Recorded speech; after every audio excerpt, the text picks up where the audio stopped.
The sun was a merciless tyrant, scorching the Nevada desert until the air itself seemed to scream. Jamie Carter, barely 24, stumbled through the endless dunes. His lips cracked, his vision blurring at the edges. He was running from everything his past, his pain, and a truth he wasn't ready to face. 2 days ago, Jamie had fled his small hometown of Carson City, where whispers had turned to shouts after he'd been outed as gay at a church barbecue. His father's fist had met his jaw, and his mother's silence had cut deeper. With nothing but a backpack and a battered heart, he'd hitched a ride to nowhere, ending up lost in this godforsaken wilderness. Now, his water was gone, his phone was dead, and the desert stretched like a cruel promise of oblivion. He fell to his knees, sand burning through his jeans. "This is it," he whispered, voice hoarse. "I'm done." The world tilted, and he collapsed, the horizon swallowing his hope. But then, a shadow fell over him. A low, steady voice broke the silence. "Hey, kid, you still with me?" Jamie blinked, his vision swimming. A man knelt beside him, his silhouette framed by the dying sun. He wore a worn Stetson, his face carved with lines of a life hard-lived. His blue eyes held a quiet strength, like they'd seen storms and survived them all. "I'm Riley," the man said, offering a canteen. "Drink. Slow." Jamie's hands trembled as he took the water, the cool liquid a shock to his parched throat. He coughed, staring at this stranger who seemed to materialize from the desert itself. Why are you helping me?" Riley's lips twitched, not quite a smile. "Because I've been lost too." Riley led Jamie to a small campsite nestled against a rocky outcrop, where a fire crackled under the emerging stars. His horse, a sturdy bay named Juniper, snorted softly as Riley unpacked supplies. Jamie sat on a blanket, still dizzy, watching this cowboy move with a quiet efficiency that felt like a lifeline. "You from around here?" Riley asked, tossing Jamie a protein bar. "Carson City," Jamie mumbled, unwrapping the bar. "Not anymore, though." Riley nodded, like he understood more than Jamie had said. "Desert's a good place to run to. It don't judge." Jamie's chest tightened. He wanted to spill everything: the rejection, the shame, the way his own family had turned him into a stranger. But the word stuck. Instead, he asked, "You live out here?" "Sometimes," Riley said, poking the fire. "I'm a ranch hand, work the spreads around Elko. But I come out here when the world gets too loud." Jamie studied him. Riley was older, maybe mid-30s, with a lean build and hands calloused from work. There was something guarded in his posture, but his eyes were kind, like they held secrets they'd never tell. They talked as the night deepened, the fire casting shadows on the rocks. Jamie learned Riley had grown up in Wyoming, raised on a ranch where he'd learned to rope before he could read. He spoke of the open land like it was a lover, but there was a hitch in his voice when he mentioned leaving home young. "Why'd you leave?" Jamie asked, emboldened by the dark. Riley's gaze flickered to the flames. "Same reason you're out here, I reckon. Didn't fit the mold." Jamie's heart skipped. He wanted to ask more, but Riley stood, brushing off his jeans. "Get some sleep. We'll move at dawn." Morning broke with a chill that made Jamie shiver despite the blanket Riley had draped over him. They packed up, and Riley helped Jamie onto Juniper, the horse's warmth a comfort against his aching body. They rode toward a distant town, the desert unfolding in waves of gold and red. "You ever think about going back?" Jamie asked as they swayed with Juniper's gait. Riley's jaw tightened. Some bridges burn for a reason. Jamie nodded, understanding more than he wanted to. He thought of his father's rage, the way his mother had looked away. I don't know where I'm going, he admitted, voice small. Riley glanced at him, his expression softening. You don't gotta know yet. Just keep moving. They reached a small town by noon, a dusty speck called Winnemucca. Riley knew a diner where they could eat cheap, and soon they were seated in a booth, plates of eggs and hash browns steaming between them. The waitress, a woman with a tired smile, called Riley by name, and he tipped his hat to her. You're kind of a big deal around here, Jamie teased, a spark of his old humor surfacing. Riley chuckled. A low, warm sound. Just a guy who shows up when folks need him. Jamie wanted to believe it was that simple. But as they ate, he caught Riley watching him not with pity, but with something deeper, like recognition. It stirred something in Jamie, a flicker of warmth he hadn't felt in years. That night, they camped again, this time by a dry riverbed. Jamie felt stronger, his body recovering with food and rest. Riley taught him how to build a fire, his hands guiding Jamie's with a patience that made Jamie's cheeks flush. Their fingers brushed, and Jamie pulled back, heart racing. Sorry, Jamie muttered, staring at the flames. Don't be, Riley said quietly. Ain't nothing to be sorry for. The words hung between them, heavy with meaning. Jamie's throat tightened, and he looked at Riley. Really looked. The cowboy's face was lit by the fire, his eyes steady and unguarded for the first time. Jamie saw it, then the same loneliness he carried, the same fight to be seen. Riley, Jamie started, voice trembling. Did you ever tell anyone about who you are? Riley leaned back, his hat casting a shadow over his face. Once, he said. Didn't go well.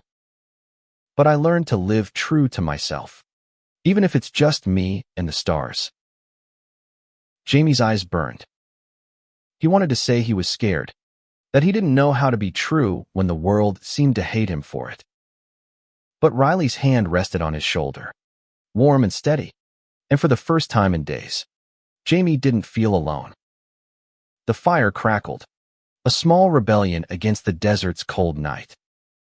Jamie sat closer to Riley than he meant to, their shoulders almost touching.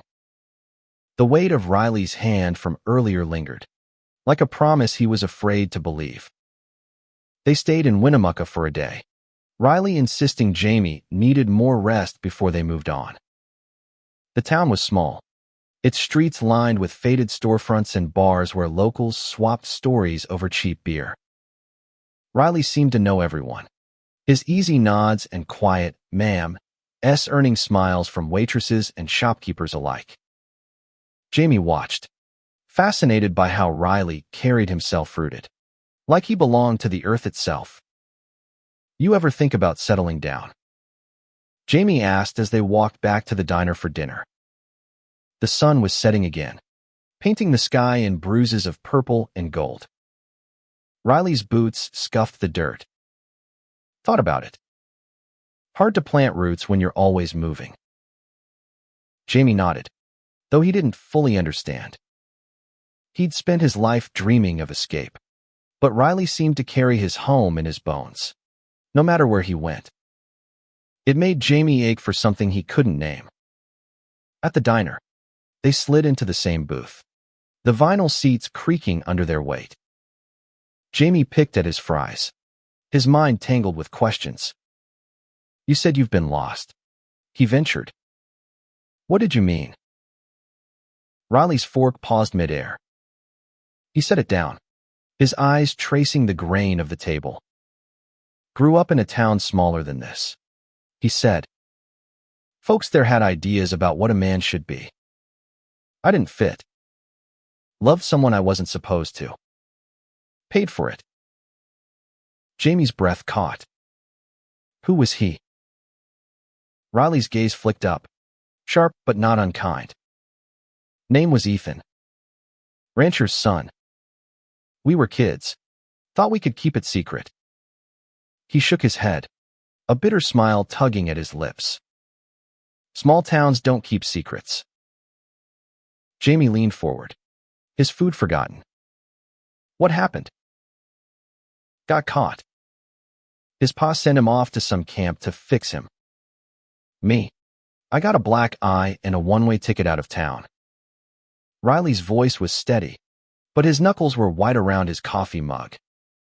Haven't seen him since. The story settled like dust in Jamie's chest. He thought of his own town, the way his father's voice had boomed. You're no son of mine. He wanted to reach for Riley, to bridge the gap between their pain, but fear held him back. They left Winnemucca the next morning, Riley leading the way on Juniper while Jamie walked beside him. The desert was less daunting now, its vastness tempered by Riley's presence. They were headed to Elko, where Riley said he could find Jamie work on a ranch. It's hard, but it's honest, Riley had said. And nobody asks too many questions. The idea of work, of purpose, sparked something in Jamie. He'd spent so long running. He'd forgotten what it felt like to build something. But doubt gnawed at him. What if they find out? About me? Riley reined in Juniper, turning to face him. Then you find people who don't care. They're out there, Jamie. More than you think. The words were a lifeline, but Jamie's fear was a stubborn thing. He'd grown up hearing slurs in church pews, seeing the way eyes narrowed at anyone who dared to be different. Yet Riley's certainty, his quiet defiance, made Jamie want to believe. They stopped at midday to rest under a lone Joshua tree, its twisted branches offering scant shade. Riley shared his canteen, their fingers brushing again. This time, Jamie didn't pull away. The touch lingered, electric, and Riley's eyes met his, searching. You don't have to hide out here, Riley said softly. Not with me. Jamie's heart pounded. He wanted to say something, anything, but the words wouldn't come. Instead, he looked away, the desert blurring through unshed tears. That night, they camped in a shallow canyon, the walls glowing red in the firelight. Riley told stories of the ranch, of calves born under starlight and storms that shook the earth. Jamie listened, lulled by his voice, but his mind kept circling back to Riley's story about Ethan. He wondered what it felt like to love so fiercely, to lose so much. Riley, he said, breaking the silence. Do you still think about him? Ethan. Riley's hands stilled on the fire. Sometimes. Wonder where he is. If he's okay. He paused, his voice dropping. Mostly, I think about what I'd do different if I had the chance. Jamie swallowed, his own fears rising. What would you do? Riley looked at him, his eyes catching the fire's glow. I'd fight harder. For him. For me. The words hit Jamie like a wave. He thought of his own silence, the way he'd let his family's rejection define him. I don't know if I'm brave enough for that, he admitted. Riley leaned closer, his voice low but firm. You're out here, ain't you? That's braver than most. Jamie's breath hitched. The space between them felt alive, charged with something neither could name. Riley's hand rested on the ground, inches from Jamie's, and for a moment, Jamie thought about closing the distance. But fear won again, and he looked away, the moment slipping into the night. The desert nights were cold, but Jamie felt a warmth he couldn't explain. Riley's presence was a steady anchor, pulling him back from the edge of despair. Yet every glance, every brush of their hands, stirred a storm in Jamie's chest, hope tangled with fear, longing shadowed by doubt. They reached Elko by the third day, the town a sprawl of low buildings and wide streets. Riley led them to a ranch on the outskirts, owned by a gruff woman named Clara who greeted Riley with a hug and Jamie with a skeptical once-over. "You ever worked cattle?" she asked, her voice sharp but not unkind. "No, ma'am," Jamie admitted, shifting under her gaze. "But I learned fast." Clara snorted but nodded. "Riley vouches for you. That's enough. Start tomorrow." The ranch was a world of its own, alive with the lowing of cattle and the rhythm of work. Jamie threw himself into it, learning to mend fences and herd steers under Riley's guidance. The physical labor was punishing, but it grounded him, giving shape to the chaos of his thoughts. Riley was a patient teacher, his instructions clear, his rare smiles a reward Jamie didn't know he was chasing. One afternoon, as they repaired a gate under the blazing sun, Jamie caught Riley watching him. "What?" he asked, wiping sweat from his brow. "You're stronger than you look," Riley said, his tone carrying more than the words.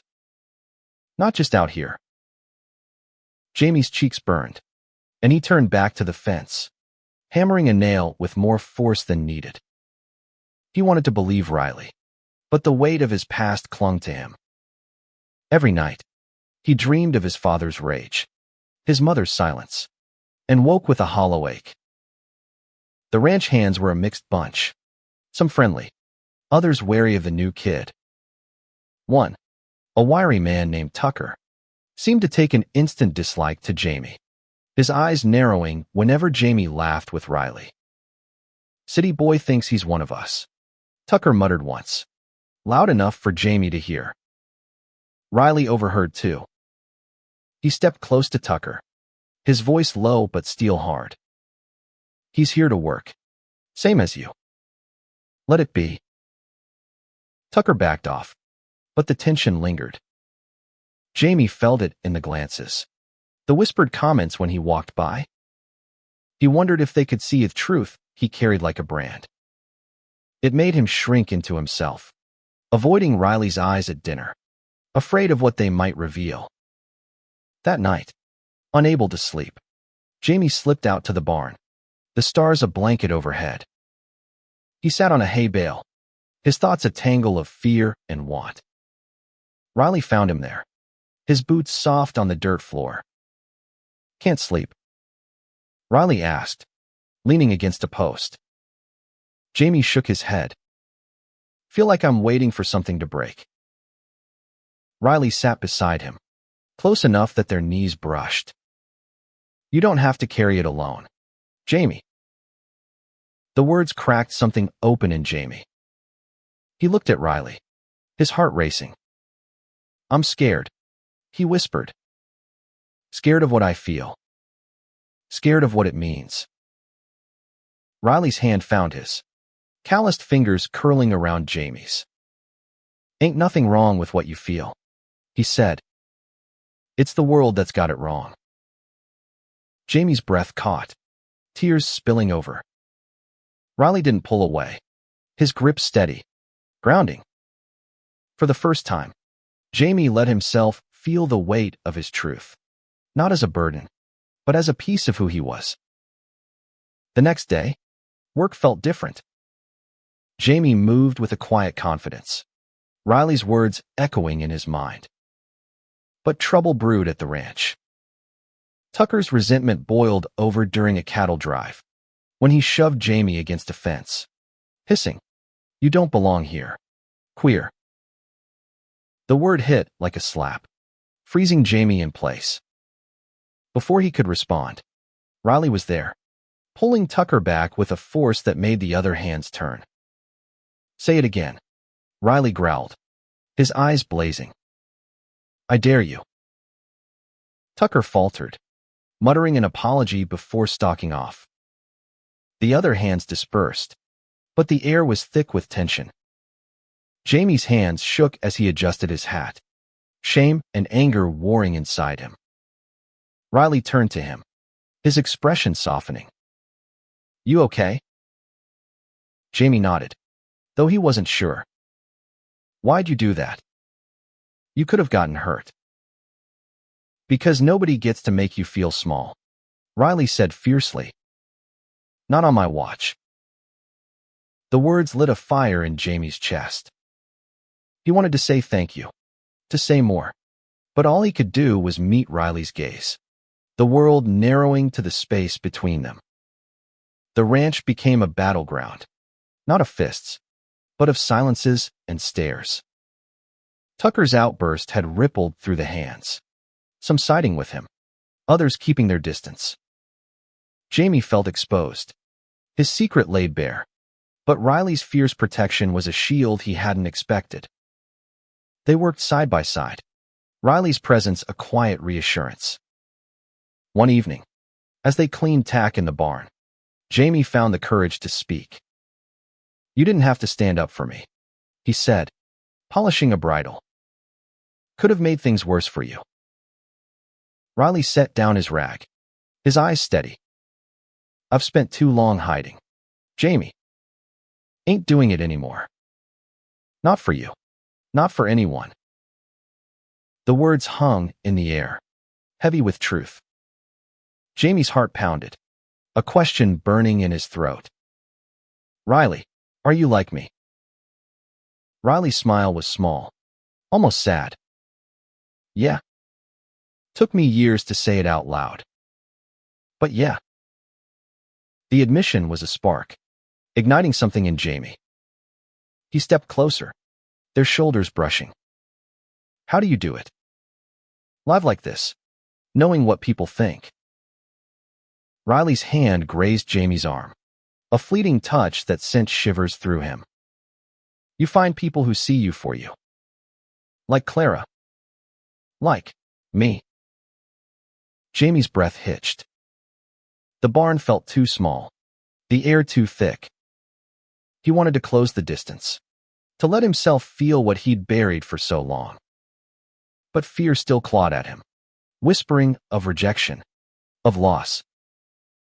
The ranch faced a crisis the next week. A storm rolled in, fierce and sudden, scattering cattle across the hills. Clara rallied the hands, and Jamie threw himself into the work, desperate to prove his worth. He and Riley rode out together, battling wind and rain to round up strays. In the chaos, Jamie's horse spooked, throwing him into a gully. Pain shot through his ankle, and he cursed, struggling to stand. Riley was there in an instant, leaping from Juniper to help him up. "You hurt?" Riley asked, his hands steadying Jamie. Ankles twisted, Jamie gritted out, leaning into Riley's grip. Riley helped him onto Juniper, climbing up behind him. The storm raged, but Riley's arms around Jamie were a calm in the chaos. Their bodies pressed close against the rain. Jamie's heart raced, not from pain, but from the warmth of Riley's chest against his back. They made it back to the ranch, soaked and exhausted. Clara fussed over Jamie, wrapping his ankle and ordering him to rest. Riley stayed close, his worry plain in the lines of his face. "You scare me out there," he said quietly, once they were alone. "Didn't mean to," Jamie replied, his voice soft. "Thanks for coming for me." Riley's eyes held his, intense and unguarded. "Always will." The storm passed, but the tension at the ranch didn't. Tucker and a few others grew bolder, their comments sharper. One night, at a bonfire with the hands, Tucker sneered, "Some folks don't belong on a ranch. Ain't natural." Jamie froze, his beer halfway to his lips. The other hands shifted, some nodding, others looking away. Riley stood, his voice cutting through the crackle of the fire. "Enough. You got a problem. You take it up with me."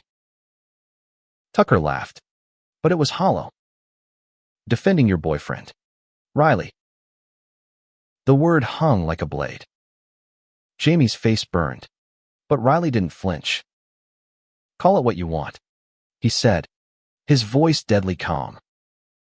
But you don't get to decide who belongs. The firelight danced on Riley's face, his defiance a beacon. Jamie felt something shift inside him, a spark of courage, fed by Riley's strength. He stood, his voice shaky but clear. I'm not ashamed, he said, meeting Tucker's gaze. Not anymore. The hands went silent, the air thick with surprise. Riley's eyes found Jamie's, pride shining in them. Tucker muttered something and walked off, but the victory was theirs. The bonfire had changed everything. Jamie's words, fragile but fierce, had drawn a line in the sand. Some hands left, unable to reconcile with the truth, but others stayed, their respect earned through Jamie's courage and Riley's loyalty. Clara, ever pragmatic, made it clear, work hard. And your family. Jamie felt the weight of her words, a new kind of belonging taking root. He and Riley grew closer, their bond unspoken but undeniable. They worked together, laughed together, and in the quiet moments, shared pieces of themselves. Jamie told Riley about his dreams of college, of a life beyond Carson City. Riley spoke of the ranch he hoped to own one day, a place where no one would have to hide. One evening, as they watched the sunset from a hill overlooking the ranch, Jamie found the courage to ask, "Do you ever think about loving again?" After Ethan. Riley's eyes traced the horizon, his voice soft. Thought I was done with it. Then I found you in that desert.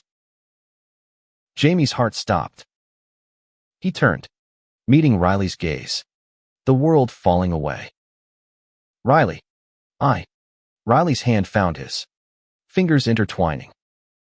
You don't have to say it, he murmured. I feel it too.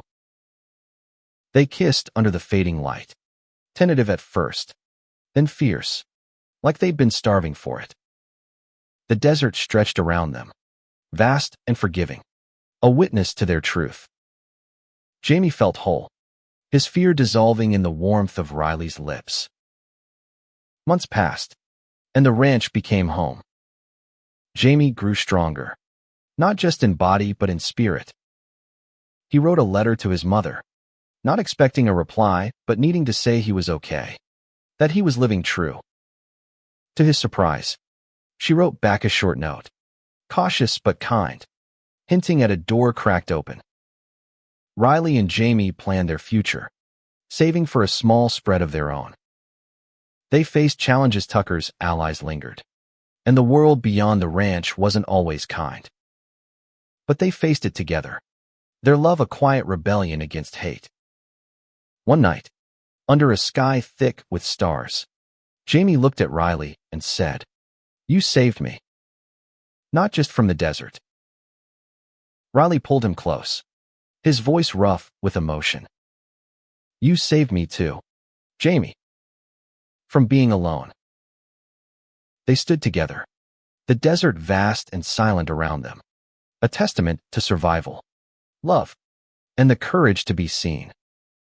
Jamie knew the road ahead wouldn't be easy, but with Riley by his side, he was ready to face Iton's step, one sunset, one heartbeat at a time.